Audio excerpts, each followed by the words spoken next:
In my ebook of literary criticism, Obsessions and Exorcisms in the Work of Joyce Carol Oates, the second chapter is called White Trash in Joyce Carol Oates.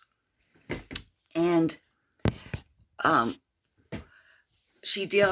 two of her earliest novels, A Garden of Earthly Delights and Them, dealt with poverty among white people.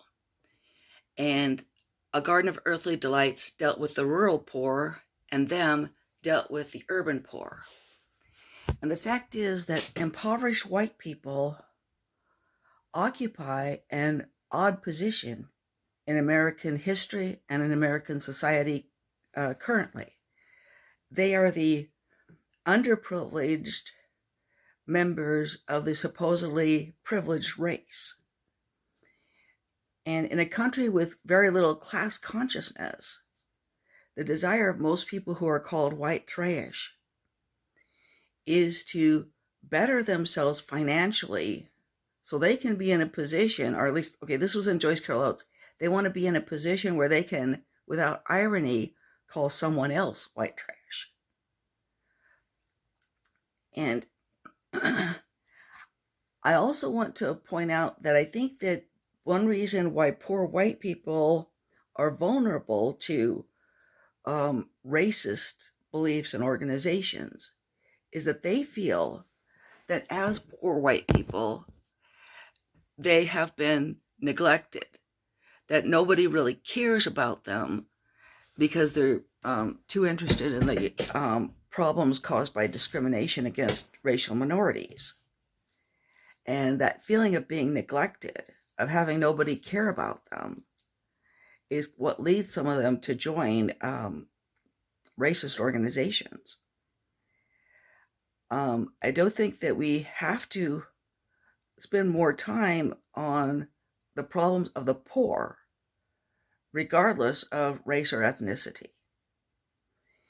And I remember certain things that Joyce Carol Oates pointed out that were kind of funny, but blackly funny. In Them, one of the central figures, Jules, is asked by somebody, are you poor? And he said, you can't get much poorer. And the person said that they thought all the poor were black. She also describes people playing at being poor, affluent, left-wingers, hippie types playing at being poor, wearing clothes that are deliberately frayed and holed and that sort of thing. But then she noted they always had good teeth. Being poor stopped at teeth. I think that's a very astute observation. But my major point is I really do think that we have to understand that poor white people, suffer the same as everybody else, and that they may feel that nobody cares about them since they can't blame, like somebody once said, a black woman once wrote that about a white person who had been told, you have no excuse for being poor. This is the sort of thing that I think we have to be aware of and watch out for. Hope you like hearing that. Bye.